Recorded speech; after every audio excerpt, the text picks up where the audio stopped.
하겠습니다. 어제 그래서 탈당을 한다는 오늘 아침도 국민일보 따로 중앙일보 따로 다 따로따로예요.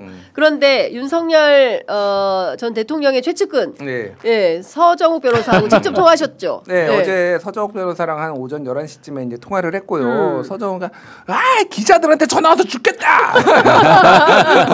네. 뭐 그러면서 안 받더라고 어제. 뭐 안 받는 전화도 많았다고 그러더라고요. 그런데 이제 얘기를 한 것은 바로 탈당하지는 않을 것 같다. 뭐 그런 얘기를 했고 참모들 측근들 의견도 절반 반씩 나눴다. 탈당을 해야 된다라는 사람과 아닌 사람과 이제 탈당해야 된다는 사람은 서정욱 본인이죠. 그래서 방송에서 지른 거는 약간 본인의 의견. 근데 그게 이제 아예 없는 얘기는 아니다. 그러니까 그런 얘기들이 지금 그 윤석열 주변에서 계속 나오고 있는 거고 그 이유는 이제 두 가지인데 하나는 지금 김문수 후보가 국민의힘 김문수 후보가 이렇게 어려움을 겪고 있는데 반전의 모멘텀을 하기 위해서는 어쨌든 이 탈당 이후에 이제 요런 그 뭐 민주당이 이렇게 씌우고 있는 내란 프레임을 좀 극복을 해야 되지 않겠냐. 요거를 반전의 포인트로 하나 잡는다. 두 번째는 끝까지 탈당을 안 하면은 결국은 대선 패배 책임이 각종 여기저기 나올 텐데 충정으로 하는 나는 윤석열 대통령한테 이게 윤석열 대통령이 탈당 안 해서 졌다라고 분명히 비판이 나올 거다. 그러니 이거는 이제 정무적으로도 좀 해야 된다라는 건데 굉장히 반대하는 분들도 상당히 많았다. 그런 상황이고 윤석열 대통령하고 어제 술을 마셨냐 물어보니 확인해 줄 수는 없다. 저는 마셨네. 마셨어. 서정욱 변호사가 말하는 게 맞을 때도 있고 틀릴 때도 있지만 그거는 저는 이렇게 봅니다.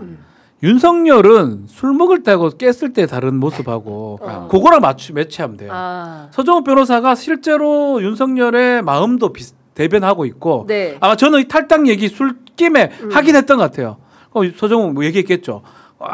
탈당하시는 게 좋지 않겠습니까? 이렇게 얘기하니까 야 탈당할까? 그 얘기를 했는데 아침에 일나 보니까 탈당 내가 언제 한다 그랬어. 이랬을 가능성이 있거든요. 술 먹고 한 소리하고. 그래서 왔다 갔다 하는 건데 서정욱 말이 좀 틀렸다고 보지 않거든요. 서정 변호사 사실은 실제 윤심에 가까운 사람이기도 하고 자주 보기도 하고. 아니 제일 적확하죠. 저는 제가 그냥 의심나면 서정욱을 보라고 하거든요. 그러니까. 그럼 지금이 왔다리 갔다리 하는 건 사실이에요. 윤석열도. 서정욱 변호사가 그 말 한 적이 있어요. 자기가 세상에 좋은 술 많이 마셔봤는데 마크롱이 윤석열에게 준 와인이 있대요.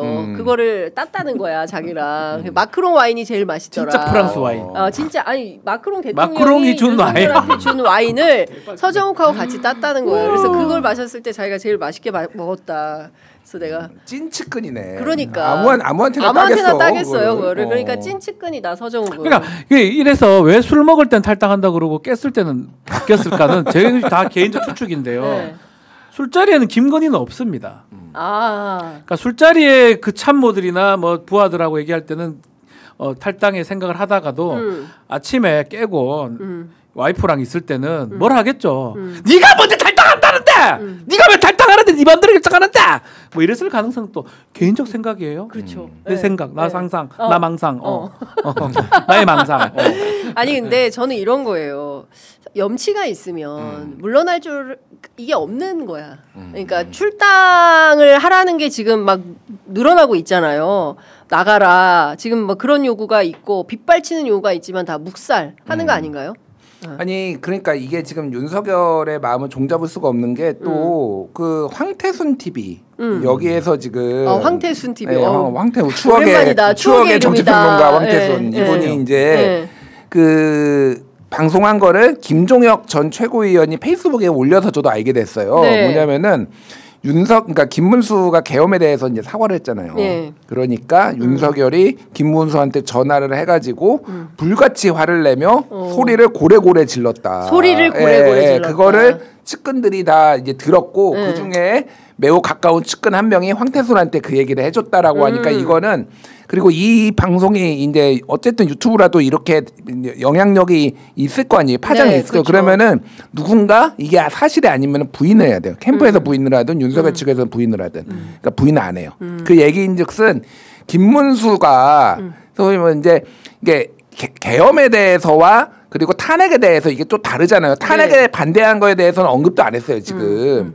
그러니까 계엄에 대해서는 어쨌든 이거는 이게 불편을 끼쳐드려서 경제적으로 국민들께 죄송하다. 그러니까. 요 정도 스탠스는 사실은 그냥 하나 일반적인 국민들이 보기에는 하나만한 얘기지만은 그렇죠. 윤석열은 그것도 못 참는 거야.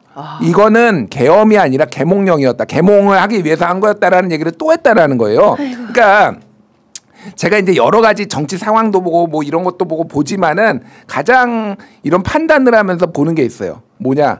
사람은 안 변한다. 그러니까 사람이 정말로 변할 만한 상황이 있느냐? 네. 그러니까 윤석열은 안 변해요. 윤석열이 안 변한다라고 하는 거는 탈당은 안 할 거다. 제가 보기에는 안 하는데 거의 출당에 가까운 탈당이 될 가능성은 전 배제할 수 없다. 그거는 그렇군요. 이번 주는 아니고 다음 주. 그러니까 이게 지금 얘기를 하는 게 오늘이 분기점이 된 게 하나가 왜냐하면은 김용태 비대위원장이 취임을 하잖아요. 맞아요. 오늘. 그러니까 이제 어쨌든 김용태도 면을 세워줘야 되니까 김용태도 언론 플레이 자가 발전을 한 거고.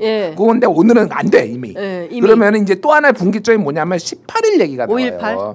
아니, 토론회 전에는 정리를 해줘야지. 토론회 나가서 김문수가 또 온 후보가 다 이제 다 공격할 거 아니에요. 그러니까 이거는 사실 원래는 권영세, 권성동이 해줬어야 돼. 근데 한덕수 세운다고 이거를 다 까먹은 거 아닐까 이거를. 시간을. 이거 뭐 18일까지도 안 나간다고 봐요 저는. 안 나간다고 보고 그 다음에 이제 당에서 친윤들도 이제 윤석열 직접 찾아가고 난리가 날 거야 지금.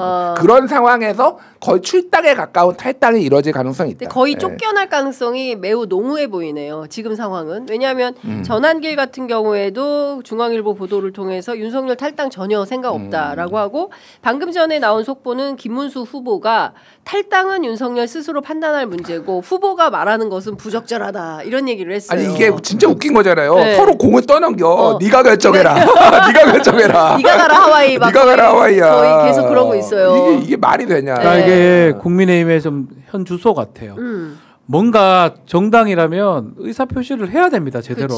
근데 지금 국민의힘이 윤석열한테 지배당하고 있는 모습이거든요. 내란으로 파면되고 재판받고 있는 사람인데 계속 했던 말이긴 한데 그게 구속 취소가 컸던 것 같아요.